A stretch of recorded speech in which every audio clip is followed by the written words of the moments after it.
Welcome to Two Women Who Give a Puck. My name is Sarah. And I'm Tera. And we are here to highlight the experiences of females in hockey, both players and coaches, as well as to provide tangible ways to create positive change within that environment. And today we have more buzzer beaters. Yep, more buzzer beater players. So our two buzzer beater players are Kimmi and Kelly. But our conversation is Championship players. Champions. players. That's yes, indeed. Yep. Yes. We got to make sure to call that out. Championship players. Yep. And because of that, they're moving up a level for more of a challenge. So we'll see. Let's see what happens next year. They will be continued. Yeah, back to back. Yeah, we'll go for back to back. At the PW. We'll bump it up our, yep. Look out. We're going to be like a frost. Here we come. Exactly. There you go. Yep. Standards. Yep. Expectation. Expectation. Tara and I are bumping up our coaching. More M&Ms on the bench. And locker room beers. Yep. And locker room beers. Yeah. Yes. But our last two episodes, we had conversations with our buzzer beater players around, why did you start playing hockey? What has your experience been playing hockey? However, this time it's a slightly different conversation because both of you have reached out to us independently asking about coaching. Which is super exciting. Yes. Yes, we were both so excited. I sent a screenshot to Tara and it was just like, what? Hey, this is so exciting. And Yeah. she'd be like, it made my day. It's amazing. And so we're very excited to hear about why you decided to coach and what your experiences have been so far. I know both of tryouts are still happening, so you're not officially coaching, but we just thought it'd be great to have those conversations to encourage, more women to jump into coaching. Yep. So we'll start off with you sharing your hockey story. What got you into the game first, and then we'll kind of get into what got you into coaching. So this is buckle up. It's a journey. I grew up playing team sports. I always played basketball. That was my jam. I know that's kind of controversial here, but that from as a young child all the way through high school and then intramurals in college, team sports were it for me. And I tried other sports too, but then I took a break after college and kind of got back into some pickup leagues and tore my ACL and my meniscus and went through the rehab and all of that. It was difficult if you've ever been through rehab. And I missed that team part of it. I really missed being part of a team. And while all that was kind of happening, I also grew up in a hockey family. My dad and brother both played. My husband played as a child and all growing up too. And then both my daughters were playing, and it just everything kind of came together and this missing being part of a team and seeing how much it meant to everyone around me and the encouragement that I got. And I don't know how I got hooked up with Wham 101, but I got hooked up with Wham 101 and went in and it was just so much fun. It is so much fun. And met the buzzer beaters at Wham 101 and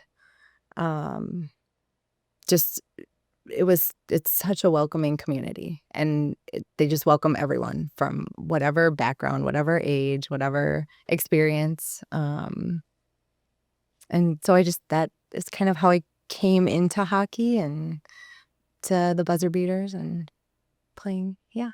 Awesome. Yes. Yeah. So mine is some parallels. I grew up playing sports. I was a soccer athlete and basketball. Sorry. But I played basketball up through 10th grade, and soccer I played all the way through high school. I was an all-conference goalie, and I was too afraid to play soccer in college because I would just had some of that syndrome that people talk about of not feeling like you're not good enough. And so I ended up being a walk-on as a sophomore because I missed it so much my freshman year that I went out and ended up walk-on sophomore, which is kind of odd. But in that time growing up, I remember in 1997, I think it was 97, girls hockey became a high school sport. And I was like, I would love to play hockey. I don't know how to skate. And I immediately was like, I can't play. I don't know how to skate. So I just, that was my pipe dream gone. And then fast forward a couple of decades, I have two kids. I have my husband plays hockey, my kids play hockey, and my daughter one morning came downstairs and was like, hey, Mom, I had a dream that we were skating together. And I was like, that's so awesome. I don't know how to skate. So at this point, I'm 39, and I was like, well, I could probably learn how to skate. Like, I didn't tell her this, but in my head, I was like, I had that judge part of my brain being like, there's no way in hell you're going to figure that out. Like, it's okay to disappoint your kids. And then on the other side, there's like, well, what if I can? Like, what if I could learn to skate? What would that look like? And so I signed up for skating lessons through like a skate school in our area and was out there with all the little kids and then me as an adult. And I'm fully padded up because I'm like, I know I'm going to fall. So I have like the shin pads, the elbow pads. I had a full helmet with a cage because I was like, I'm going to face plant at some point. And I did. And I started taking lessons. And at that point, one of my coworkers had told me, hey, there's this thing called WHAM. It's a women's league. They have a hockey 101. They'll teach you to play hockey. And again, the judge in my brain was like, no, there's no way that's happening. And the other part of me is like, but that could be really fun. Because at that point, I'd already gone to a couple like the parent versus kid games for my kids. And I was like, well, all the dads are out there playing and it's fun. And all the moms are sitting there like talking and that's fun too. But I was like, I want to play. I miss playing sports. And so I decided to take Hockey 101. I ended up tearing my meniscus soon after that. Not through hockey, though. I don't know how. It was some random, I woke up wrong, tore my meniscus. I had surgery, had to take a year off, rehab. Very much feel you, and that's really hard. Don't heal like you used to when you're in your 40s. So then took it again this last year or 2 years ago and met the buzzer beaters. And they're so awesome, like the women out there. And it's silly and fun. And we fall and it's ridiculous. And it's so much fun that I like want everyone to play. I tried to recruit other moms and so far I've not been successful, but I love the buzzer beaters and I'm going to keep trying. Yes. Yeah. Sometimes you have to ask the moms about 20. Yeah. So Yep. Eventually you get them. Yeah. So both of you went to the WHAM 101 all on your own. Didn't know anyone. And you survived and you loved the sport and you continued to play and you met friends and you felt welcomed. Yeah. So when I was young, I really struggled being super shy. I just never felt like people would like me. And so something changes in my 20s as an adult. I became very outgoing and they're like, I'm just going to say hi to people. There's nothing wrong with this. Yeah. So I work really hard to know everybody's name. So as soon as we're on the ice, I'm like, what's your name? What's your name? And then making sure I'm like connecting with people and cheering them on. And so for me, it was like, I don't know anybody, but they can know me. And then you see in the next week, you're like, oh, hey, and you remember their name or you put your name in your helmet so people don't feel awkward asking. And it's a lot of fun because then you make new friendships, which is really hard to do in Minnesota. Yes. Yes. Yes. I've heard that. Yeah. From outsiders. We both grew up here, so it's a little different, but yeah, it's harder. Yep. So fast forward, win championship with the buzzer beaters. Yeah. And then out of the blue, we get these emails and phone calls like, hey, we want to coach. So where did that come from? I actually listened to your podcast. And I was actually on my way to the rink one night listening to your podcast, which is a great time to listen to it. And you were talking about the importance of women coaching. And at the time, my son was just starting baseball. And the coaches from last year were wonderful in lots of ways, but I saw some gaps. And I was listening to the podcast being like, well, I mean, I could maybe try coaching. And so I was inspired by you ladies talking about the importance of women's coaching, whether it's in male sports or female sports. And so I reached out and signed up and was basically like, I'm doing this. You can't say no to me. And I started coaching and it was really interesting. But then I was like, well, I could probably coach hockey too. And so that's why my inspiration of just realizing like there's gaps out there and I can help fill that. Yes. Yeah. And you survived the baseball season. I did. It was lots of fun. And the little boys were so funny because I had to leave a couple times early for hockey. And they were like, you play hockey? I was like, I sure do. And like, these are first and second graders. And they're like, well, are you any good? I was like, getting better every day. Which is true. You won the championship. Did you get that out? Like I think I did actually. Whoa. So yeah, it was really fun. And I'm going to coach again next year for baseball. And that's a sport you never played. I never played baseball. I never played softball. And I was just like, at that age, it's coaching humans. Like you're coaching little people And it's really like herding cats and making sure they're engaged. And it's not so much, it's the skills too, but there's other people that can bring those skills. Yes. I can bring the enthusiasm and the hustle. Right. And did you learn baseball skills Yes. while you were coaching? Yes. You didn't have to do a, 4-year degree in baseball knowledge or you could coach. No, and in fact, I participated in a home run derby in our softball organization just because I learned better how to bat. And I was like, I could totally be in the home run derby. I didn't hit any home runs, but it was fun. Nice. So that's a big thing because I think so many women, they want to know everything before they jump into it. Yes. And you had an amazing experience without really knowing anything initially. And then you learned throughout the season. 1, you learned the sport. Mm-hmm. And then 2, you learn, just how to herd cats. Yes. Out on the baseball field. And I've coached Girls in the Run for a lot of years, which is a running program for building girls' confidence and competence in sport. And so like for me, the coaching is more natural than the actual baseball sport was. But I also learned how to deal with some of the parents, which was good because you just never quite know. And there we had another coach that was a lovely human being that liked to mansplain over me. And I got to work with that. And we all survived and we're all friends. Yeah. Yes, that's that was a real world thing. Yeah. Well, that's awesome. And we were so excited. So you reached out to us first, and I was like, Tera, look at this. Yes. And then we met and had a conversation. Really talked a lot about the whatever episode it was, 4 or 5-ish. We'll put a link in the show notes. But when we talked about all of this, coaching skills that have nothing to do with the sport, we talked about your background in soccer and what that could bring to hockey, and then just all those things that you learned with the kids, where there's so much that is just dealing with humans, not baseball players. Absolutely. Yeah, awesome. Very similar. I listened to the podcast, like our season, and like getting to know you both and having coaches who are women has been amazing. So jumped on your podcast bandwagon right away. And I take a little bit longer to warm up to things, so it was not like episode 4 or 5 that I like got around to thinking about myself as a coach. Our family was moving through the summer and kind of planning anticipating what teams might look like, and knowing my kids, it was rolling around more in my head about how much I'd like to contribute to our hockey community and just my kids, and so I threw my name in the ring and went from there. So yeah. I don't have a background in coaching professionally. I worked with kids for a long, long time and understand learning and skill building and behavior management really well. So those things I can bring, but I don't have the coaching background. I don't have the hockey background for skills either, but like the wrangling cats, I can do that.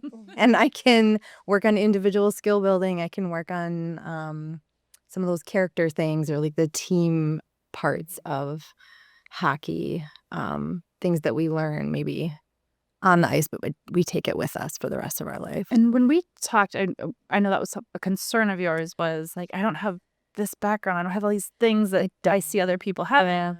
But we had talked about how you can find the little things that, like, all right, our team is struggling with this concept or whatever, so I'm going to go find a drill on YouTube or whatever. Like, there's so many resources that you can go in, even if you don't have those backgrounds. And so I just want to remind everyone, it's okay. There is resources and there's tools. And no, as both of you are getting ready for the season, and I know you've done like your coaching education and some other things. Do you feel more confident having taken those classes? Like, I always thought they were helpful, but once again, I come from a hockey background, and so maybe it was a little more intuitive for me. But for those of you that are not from a hockey background, do you find those resources? Do you feel like you're more prepared to coach for the season now? And as a reminder, so to coach USA Hockey, they have coaches education programs. So when you first start coaching, you do a level 1, which is a 8-hour course. So it's different than baseball or pretty much any other sport. You can kind of just jump in. Hockey requires like your left kidney, but you can learn so much from that. Like there's age modules where you learn how to coach the specific age group, and then the level 1, which gets more into coaching. But you guys both felt like, yep, I got it. I'm ready to start at least. I feel more prepared. Okay. And I haven't done the I haven't done the coaches clinic yet, but I've done the age module, and that one I was like, okay, I can do that. Like Yeah. I can do this. It gives you like a whole resource library, and even some of the like off ice or dry land things they have. I'm like, this is what I do. Like I do this all the time at work and professionally, and so that yeah. I feel definitely more prepared. Or yeah. And I've actually done the level 1 coaching. I just finished it this last week. So I haven't done the age modules yet, but I've done the level 1. And honestly, I feel so much more reinforced in my decision to coach, because a huge component of it is you're coaching humans first, and then you're coaching athletes, and then you're coaching skaters. And that I was like, well, I got the first two. Really talking about the importance of recognizing these are human beings, smaller ones that have needs, and they have outside lives, and they have lots of emotions, especially this age group that we'll be coaching at, and just making sure to save space for people and hear them and work with them is, to me, I'm like, I got this. Like I felt so much more confident, and I was like, if I get questioned, like people will be like, have you taken the coaching yet? Because I think if you do, you'll notice I'm a pretty good candidate. That just be warned, parents have not. Yeah, I know. I wish they had to. I do too, because there's so much that they bring up where it's like, you're doing this, wrong, or this is terrible. It's like, but we're doing what our governing body is encouraging us to do, and It's evidence-based, and it's, it's science. Yeah. Yep. Yes. And so both of you, I don't think we've talked about the age group, but both of you, your daughters are in 10U. And that's kind of the plan to coach that age group. So that's kind of 9, 10, 11-year-olds. So 4th and 5th graders is kind of that age group. So that's a good space to start. And I do find that I feel like there are a number of coaches who forget that they're 9, 10, and 11 years old and coach more to the expectations of like high school. Like these are the drills I remember doing like in high school or something. And it's like, but yes, we want to have high expectations for them, but then we also do have to remember that they're 9, 10, and 11 years old. Yeah. And some of them still need naps. Yes. So do I. Yes. Absolutely. Yeah. So take down. Someone said my son. He falls asleep hungry to the rink like half the time, and I'm like, oh God, and I have to wake you up. Oh yeah. It could be rough. But sometimes you probably could leave him in the car. Right? Don't tempt me with a good time. So after doing that, like you're pretty excited about the season. Yeah. I mean, I've gone to all the clinics so far, and it's just been such a warm welcome from other coaches, but more so from the skaters and like other girls seeing me. And I'm not a familiar face to a lot of them. They can see my skill level, and they're so much more skilled than I am. But like I'll often wear my buzzer beaters, and they're like, "What's that? Who is that team?" And I'm like, "That's my hockey team. Like I also play." So that's been really reinforcing or like motivating for me, is like making that connection, being able to be a little more playful on the ice than some of the maybe more established coaches who might see it more as like practice. Right. Where I'm just like, I'll do the drills they'd like me to set up and run them how they like me to run them, but also I can do other things that make it positive, and I'm getting to know them and they're getting to know me. So, right. Yeah. And I feel as females, we are given a bit more leeway in like being silly or goofy, like not having to be serious. Yeah, that is the nice thing about like the expectations being different for us, is we can kind of push those boundaries a little bit. Yeah. And I would say I tend to maybe make a few more jokes than some of the male counterparts. Right.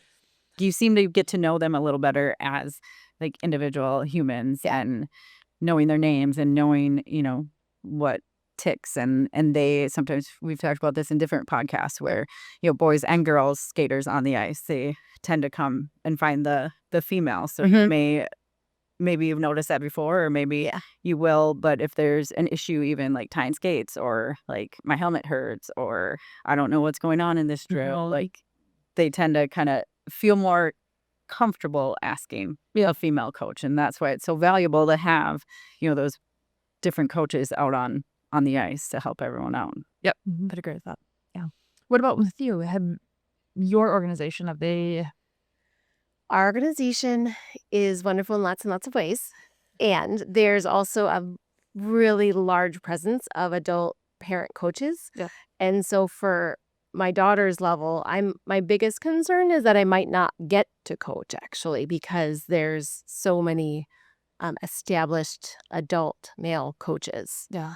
And I am prepared with my reasoning on what value I bring. And I've worked with someone who I'll consider a mentor in the organization. I'm saying like, hey, how can I really make a case for myself? And he's giving me some tips as far as like, because we don't know until after the teams are established, what teams, and then, when there's a head coach, because I was very clear I want to be an assistant coach. But I do not want to be a head coach at this stage in my coaching career.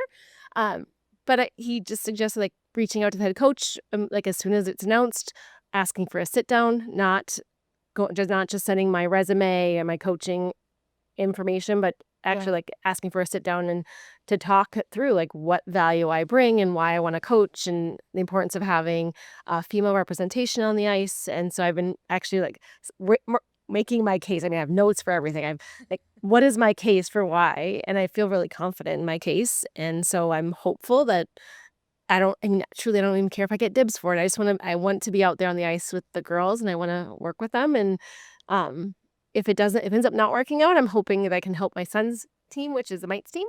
So There ain't no limit of my coach. Right. and there's lots of those too. But they always need an extra cat herder. So. Yes. Yes, they do. And it's just as valuable for a female to be coaching Yes. on the boys' side as well as the girls' side. So both are very important. But you reached out to people to get support instead of, kind of sitting back and waiting, but really understanding the landscape of your organization, because all of them are different. Yeah. They're very similar, but also very different in how they, pick coaches and who the coaches are and who, the avenues that they want you to reach out. If you did put your name in the hat for coaching, don't assume that whoever the head coach is gets your information. A lot of organizations, what I've noticed is it's kind of on the head coach to look at all the kids and be like, oh, who are the assistant coaches? And so if they don't know you, Yeah, there's so much coordinating that happens in that tryout process and the team selection process that sometimes those details of like, oh, these are the other people on your team that have expressed interest in coaching, that doesn't always get disseminated. And so if you don't get a call, not just you, but anyone that's listening, if you don't get a call, it's not because they don't want you. It's because a lot of times they probably just don't know. So feel free to reach out and say, hey, I'm interested, or I've taken the CEPs and I've done the things I need to do, and I'm going to show up on the first day. You can even do that, depending on how bold you are. I'll be there. But I wouldn't. Right. But piggybacking off of what you said, like, just don't assume that you're not wanted. It's they probably just don't know, because there's so many moving parts as teams are selected and tryouts are finishing, and don't kind of sit in the corner and just be like, oh, they didn't choose me. Like there is some level of being proactive. So even with my experience, my daughter was a first year 10U, and we co-op at 10U, not at 8U. So it was my first year being with the other association. And so I know our association coaches very well, because we had been coaching together for the last 4 years, but I didn't know any of the ones from the other side. And they also reached out to me and said, hey, I'm interested in coaching. Is there space? So I wouldn't have known, like, no malice towards them. Yeah. Like, I wouldn't have known to reach out. And so there is a bit of, kind of advocating for yourself as a newer coach, as a female coach. And then also just don't assume it's been communicated. yeah, that's a part. In any sports organization, like, there are amazing people who are working there, but it's also, they're volunteering and they have full-time jobs and Families and life and all the things. Yeah. So things can slip through the cracks. So I think that's an important piece for anyone who's considering, coaching, that advocate for yourself as well. Even if it doesn't have to, you don't have to, necessarily maybe sit down with a head coach or kind of do all the steps that you did, but just advocate for yourself and say, hey, I would also like to coach. Yeah. All right. So you're both excited. Yeah. Which is amazing. And we're also very excited for you. And we'll be here throughout your whole journey. Yes. You know where to find. Take some road trips, have some games. Okay. Yes. So have you had any concerns or kind of anxiety as the season is approaching? And if you say no, you're lying. There it is. I have them with several, like, I'm not new at this, and I still have concerns and anxiety and Right. like, Well, it is the same. Like, we've both been head coaches, and it's like there's the, like, yes, I'll be the head coach, but then you also kind of sit around and wait. Be asked. well, and then you start thinking about, like, okay, what did I do last year that worked and didn't work? Did I, like, and then you all of a sudden are like in this death spiral of like, oh, I screwed that up, and oh, I should have done this different, and oh, I wish I would have whatever, and all of a sudden you're like, oh my God, I shouldn't be coaching. They're never going to ask me again. Yeah. So anyways, you guys, I'm assuming, have similar thoughts, feelings, whatever. What does that look like? You spoke to it in one of your podcasts, just that imposter syndrome feeling. Like the skill set that I have is not what most head coaches have. I won't be a head coach. I'll be an assistant coach, so that's fine. And even my skill set like is very different than some of the skaters that I'll be out there supporting and coaching. So that just whole like the skills piece and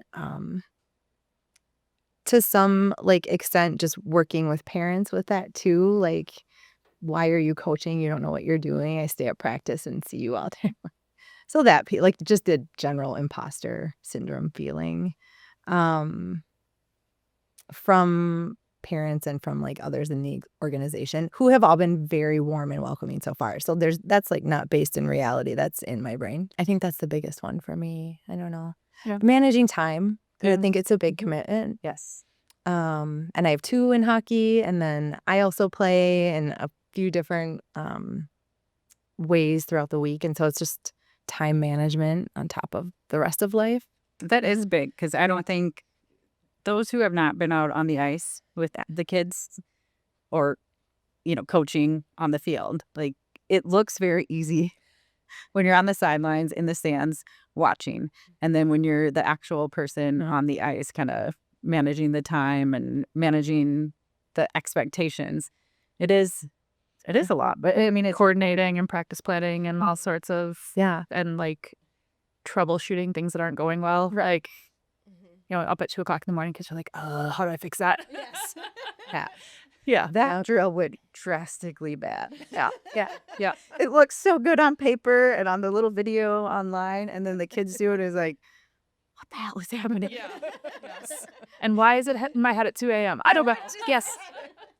Absolutely. Yep. Yeah. Yes, but yeah, those are all very valid concerns, and I would encourage you. I mean, you kind of already did it in your thought process of recognizing that, like, a lot of the feedback you've gotten has been very positive. Yeah. And so recognizing that it's the judgment is probably not happening in the stands like you think it is. But that is so hard, especially when you're a female out there in a masculine sport and you don't see others. And so you stand out in ways that others don't. Might not. Yeah. And it's hard. Yeah. It gets better. It'll be better every month. It gets better every year. But I think just the atmosphere we're in, it's still challenging, which is why we're here. Yeah. And I say the thing I remind both of you of is you guys went so far out on a limb with like, I'm going to try skating. I'm going to try hockey. I'm going to join a hockey team. I'm going to try coaching. Like, you have put yourself so far out there, then so far away from your comfort zone that all of the feelings you're feeling are really valid, but like you're so far away from what you're used to, which is amazing, that it kind of amplifies all the scary things. So it's like, whenever you're having doubt, just be like, nope, I'm trying something new. It's okay. So Yeah. Tara said I'm doing great. Yeah. Thank you for saying that. Yeah. Oh, I get stuck in my head, and like I get stuck, and it takes another person saying, no, like that's hard, and you're doing it though. Yeah, right. Yeah, absolutely. And having that support within your association. So obviously, you can always reach out to the two of us probably anyone on buzzer beaters, but it does help to be able to have conversations with someone who's like there with you as well. So I have a fair number of coaches. Well, I mean, Tara on a female coach side, but then a few of the male coaches where like last year when I had a terrible first week, I reached out to one of them and was just like, I just need to talk this out with someone who like I know is a very good coach. I know is very respected in our association. Like help me just work through this. And I have not reached out to any coach in our association who hasn't been willing to pick up the phone and have a conversation and kind of help you through a situation, whether it's hockey related, really like skill practice related, or parents or feelings even. Mm-hmm. You can kind of pick out some of the male coaches you can talk about feelings Yeah. a bit more. But I would say one of the pieces of advice that we got at a coaching clinic we're at this spring was like find your hockey bestie. And I think the important part of that is like it might not be your coaching bestie, might be different than your playing bestie, but it's important to have that person that you can call and just be like, oh my gosh, or the person that celebrates you when something good happens, or like the person that's going to call you at 10 o'clock at night because they're frustrated by something. Like it's important to find those people. And it's harder when you're first starting and you're not coming from coaching background, but you'll quickly figure out which people those are. And I think there is more people than any of us realize that are also looking for somebody to have that kind of connection with. And so especially with coaching, you'll find people that want you to call them if they're frustrated because they want someone that they're able to call. And so that's like one of the best pieces of advice that I've heard in the past year. And I keep telling it to everyone. I'm like, it's so important to have that person. And your coaching person is going to be probably different than your playing person. Your playing person is probably giving another buzzer beater or whomever, and that makes sense. But it's important to have those connections and those outlets. Yeah. And because sometimes when you're coaching, you feel like you're on a little island. Mm-hmm. And you just got to remember most coaches probably feel that way as well. Yeah. And so sometimes they're waiting for someone to reach out to them. And we talked about it in a different podcast. Like people, the We Coaching one, I think is like people love to help. Yeah. And let's be asked. Yeah. Yeah. Yeah. So, don't be afraid to ask. And like Tara said, try a few other people and, you'll figure out who you feel comfortable with. Yeah. Mm-hmm. And sometimes, like, I'll be honest, there's sometimes I will just call and be like, I am struggling to plan a practice this week. Like, it has been a week. So, can you send me some drills you really like that your team likes? Like, it's like stuff as simple as that, where it's just like, I don't have the capacity as a human being to do this well right now. Can you help me? And like, just send me one of your practice plans. Yeah. And they literally just take a screenshot and send it to me. I'm like, perfect, we're done. Yeah. But we didn't get around to your question about feelings. You didn't skip. Well, so my partner also coaches. Mm-hmm. And so having 2 kids and 2 coaches in the family, I'm a little nervous about what that will look like. And I have no doubt that we'll figure out how to work through that. I think everyone that I have reached out to or have connected with about that I'm planning to coach, that I want to coach, have had really positive reactions, and including a couple where I was like, oh, I didn't actually like that. They approached me after they heard like, oh, I heard about this and that's so awesome. I was like, really? Like, awesome. I wouldn't have expected that, but I really appreciate that. And I've also been careful about who I've connected with because I do know, like I said, there's a lot of established male coaches that I anticipate there being more of a struggle with. And maybe not sure that I'm probably underselling them. But maybe like feel less welcome. Yeah, I feel a little less welcome, which is more that like I don't know what I'm doing. Yeah. But again, I go back to my main value proposition as a coach is I am grounded in integrity and I'm grounded in growth. Yeah. And for me, that's what I want to bring to those girls is that they're going through all kinds of things, especially this age. Mm-hmm. And they need someone out there that will hear them, that will advocate for them, that will just be silly with them and also hold them accountable. Yeah. And that's what I bring. So yeah, I'm not the best skater. And at some point, I'm going to fall down during practice. Mm-hmm. Probably more than once and probably more than once in a practice. But I'm not there to teach them their edges other than to show them how not to find their edges. So I'm really good at that. But I think it's really recognizing like why I'm there is I'm there for the girls. I'm not there because I want anyone to go pro necessarily. Oh, that'd be awesome if they did. But I want them to feel confident in what they bring to them, like themselves, what they bring to their friendships, what they bring to that they're challenging themselves, that they actually see value in themselves that I never saw in myself growing up. Like, I want to be there in a way for what I needed when I was little. Yeah. And so for me, I'm like, I had some time, and Sarah has had a call for me already this season saying, like, already freaking out, like, I don't know if I can do this. Yeah. And then I ground myself again. And I'm like, no, I know why I'm here, and I know what value I bring. And so I'm not afraid of hard conversations. I'd say the other thing that I'm nervous about is my profession is process improvement. So I am really good at finding the bad things that happen. And so my concern is being like, I don't want to be hypercritical of other coaches either. I want to come in and say, hey, I noticed in this drill, maybe we could tweak this one thing. Or like maybe when you say this, you could try saying this instead. Like, I noticed girls were crying when you said this, and maybe this way is a better way to phrase it. Like giving feedback is something I'm a little nervous about, because I tend to be more like, here's how it is. Yeah. I'm from the East Coast. So just being aware of also like other coaches' feelings, and like they're doing the best they can, and how can I make sure that I'm supporting them as well as the girls? Yeah. Well, and that's huge too. Sometimes we forget about each other as coaches. And that's what I've tried to be more aware of, how my assistants are, and like having conversations with them one-on-one at the beginning of the year, and then like mid-season, and like, is there anything that I can do differently? What do you, that's the biggest thing at the beginning of the year, is like, what do you love doing? And you own that. Like, do you love defense? Do you love doing skating drills or goalies or whatever, and kind of finding their lane where they can be the most successful too? And that, will take something off of the head coach's plate, which we're all very excited about. So you two have amazing skills that you can bring. I mean, one, it's just literally the presence of a female. I mean, that's it. Even that's all you do is stand out on the ice. There's value in that. Yeah. And then two, like, coaching is changing so much from when we played, where it's really less of a focus on just transactional dictatorship. Like, you do what I tell you to do, and like, don't ask questions. Like, just run and go, and that's it.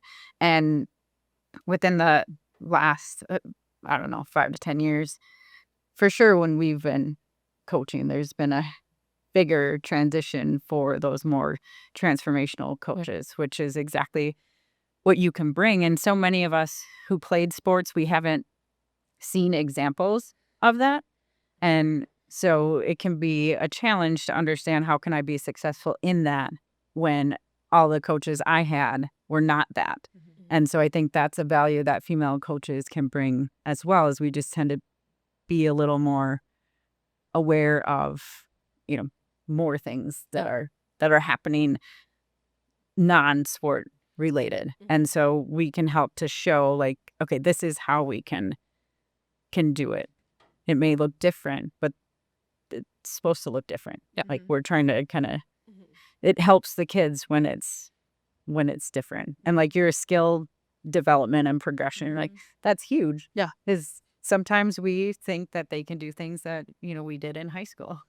And they're like, well, why can you not do this? It's like, oh yeah, maybe we should start at step 2 instead of step 10. And so even just, kind of jumping in with that. And both of you are, learning those skills now, and that can bring so much value to the coaches. That the other piece of that is, if you're learning it with them, you can ask the questions that maybe someone's either afraid to ask or doesn't realize needs to be asked. And so if they're explaining a concept, or like, well, hold on, wait a minute, like, it being new to you is a benefit to the kids as well. That's one of the things. I know you didn't ask, but I'm going to Oh, go ahead. insert it in. But like, I feel really strongly about just what we model for the people around us, right? And so if I can model for these young ladies, like, look, you can start something new in your 40s, and like, have the humility to be like, I don't know what I'm doing, but I'm going to learn along with you, and model how to advocate for yourself, and model how to ask questions, and model how to navigate some of those tricky, sticky situations that come up with kids as they're getting older, adults too. But like, even just like the presence and just doing it quietly can be helpful. yes, Absolutely. yes, that quiet strength is huge. Yeah. I think it means more nowadays than it used to. No, there's not quite the, yell louder to get things done. There's too much of that in the world. Exactly. More quiet strength. Yeah. Quiet doesn't mean weak. Nope. Like that's kind of a big thing too as well. Like there's quiet strength. And going back to falling, I just want to call out, I was at pre-tryout skate and we were doing the drills that they have to do at tryouts. And the first time around, I took a tumble and, played it off. I was like, I just wanted to make sure y'all knew that it's okay to fall at tryouts. Just, And the kids didn't notice. It's like I was at the other end of the ice and one of the kids was like, oh, coach fell down. I still have a bruise on my knee. It hurts so much when you don't have your shin pads on. Yeah. The tire, I took the transition a little too tight. It was a tire, not a cone. So the tire took me out. But then it's like playing it off. Like I got back and it's just like, all right, so see, falling is okay at tryouts and watch out for that tire because it'll bite you. So make sure that you make a wider turn than Coach Sarah did because those tires are mean. And, I when we do like hard skating warm-ups, one of the things I tell my kids is if nobody falls down, we're going to keep skating. Like, and don't fall down on purpose. We can tell. Yeah. But if you are really pushing your limits, you're going to fall. Somebody is going to fall. And I want to see it. I want to see it pushing each other. And I want you to see you pushing yourself. So that's the only way you're going to get better at some of these skating skills. And so like when coaches fall down during practice or when they're demonstrating or whatever, I'm like, see, look, it's okay. Yeah. We all do it. And I think that's important. And so even if you guys are out there as newer skaters trying to do stuff and you're falling down, they're like, oh, okay, it happens. It normalizes falling. It's not something we're making fun of. It's not like, oh, they suck or whatever it is. It's like, oh yeah, they fell. And like I think that's so important to normalize falling because it is so important to kids' development, is helping them find that edge between like control and like growth. Yeah. So they can move past into growth. Yeah. So that leads me to a question I do actually have. Yeah. Is, as a coach, is it frowned upon to wear elbow pads? No. My knees, I'm a little nervous about like when I fall, like I will at my knees, like I can probably go without knee pads, but like my elbow pads, I feel like, so I'm likely if I'm going to hit an edge, going to go on my elbow, and I kind of want to wear my elbow pads. Yeah. I just got a tip actually this past week from someone that they make, and internet world, be nice to me. I think it's for football. They make like these gel pads, so they're not like big hunky elbow pads. Yeah, gel pads. So if you do fall, it cushions the blow, but it's not. It's all like it's gonna be slashing you in practice. Right? You don't need a big old hockey elbow pad, but like something like that would fit nice under a coat and whatever. I'm like, so I have to look into those because I had a few spills last year.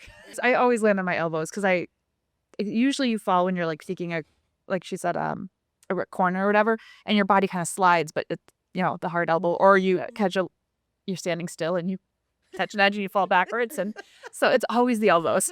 Yeah.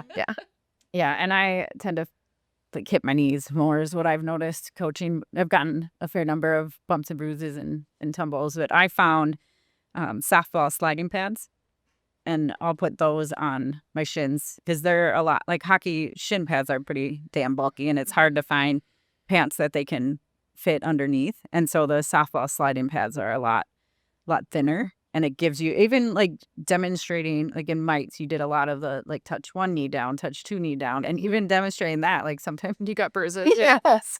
So it was nice to have those on. Okay. And I have found like pants wise, looking at the men's section, they're babier pants because they tend to get more functional, less tight stuff. So I have a fair number, like from Sam's Club years ago, they had some like more athletic casual pants for men, and I got those so I could at least fit the sliding shin pads underneath. Good idea.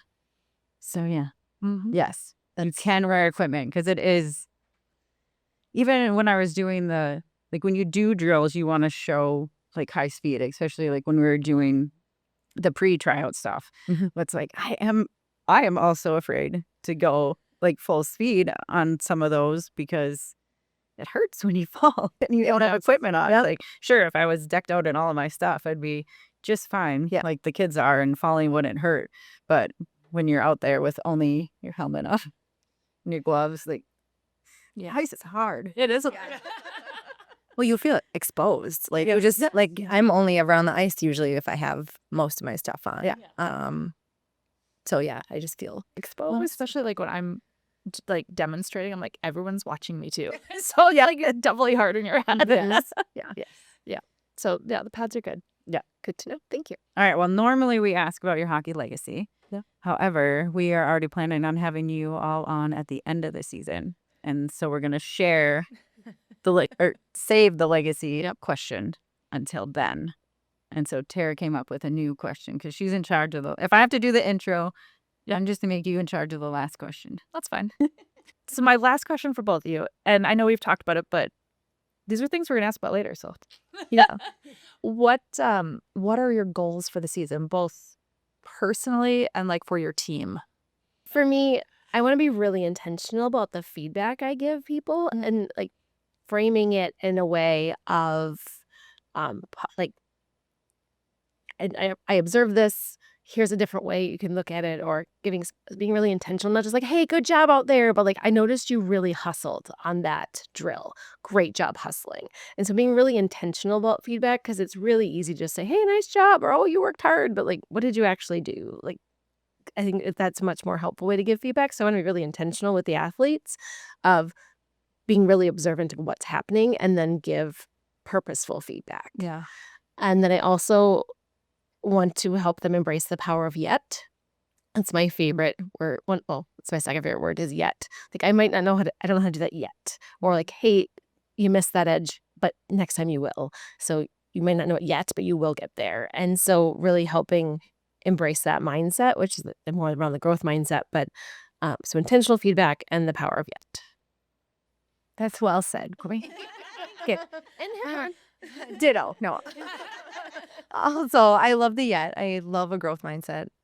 I really like getting to know people one-on-one and building those relationships. And I would love to be a space where kids can feel be a safe space where they can feel comfortable making mistakes and asking dumb questions and know that there are adults in their life that are there for them just because they're human, not because they're going to go to PWHL or, man, they finally got positioning right, or like, oh, yes, you got your outside edge. Those are really hard also. Yes. But just like we are so glad you're here. That's a full sentence. Like I would love to be a space where that's the feeling that it feels like on ice.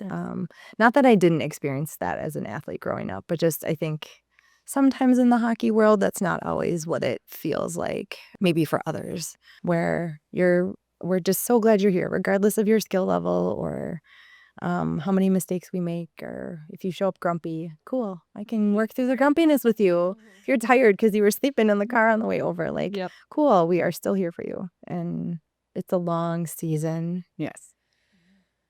So keeping that in mind too. Right. Yeah, I want to add to what you said. The culture of the team is really important. Like a goal for the team is really that it is that welcoming, that they not only that our coaches are welcoming the girls, that like, I'm welcoming, but they're welcoming each other and that they're interacting and they know each other's names. Because especially at the 10U level, like this is where like the mean girl era starts to come in, and I'm gonna be really intentional shutting that shit down because that is not acceptable in a team environment. Yes. Agreed. Yes. Yeah. We actually we should connect because I did a Teammate of the Week award to intentionally kind of shut that down because I had a year before a team had a lot of drama. And when I was kind of asking because I had some of the players and parents from that team. So kind of getting ahead of like, okay, do I need to worry about like players and parents? And just kind of got the like, oh, it's just girls being girls and, kind of mean girl stuff. And I was like, but I'm not giving them a pass. No. We can be better. We can do better. Yeah. How about we teach them how to not do that? Yeah. All of your goals are amazing because it really is, if you don't have that safe environment, like if your ultimate goal is to become a better hockey player without a safe environment, no one is going to become a better hockey player. No, and Kelly, I like what you had said about a space where they can make mistakes and whatever. Like I think one of the most important things youth sports does is give kids a place to fail, because learning how to fail is really important. And I think both of you guys will do an amazing job at creating those spaces in your teams. And so I'm really excited to see you guys do that. I I thought of something. So one warning that a lot of female coaches have experienced is becoming the locker room mom. Yes. And I even had to push back on this with my team too, is like, well, there's a female, so why do we need to have locker room moms? So, the coaches should just be in there all the time. And it's like, yes, on the boys' side, because pretty much all the coaches are males, most of them are in the locker room, and you don't need as many locker room dads. I think a lot of teams just use them during game days. Yeah. Whereas on the girls' side, you'd have the locker room moms, like you've experienced being kind of on the mom side at practices and at games. And so push back if it's like, oh, great, we have a female coach and now she can be the locker room mom. So it's, yes, go in. You can go in and out of the locker room more than the dads can. And so you can get to know the kids a bit more in that setting, but don't be that adult who can't leave the locker room because you lose so much on the coaching side.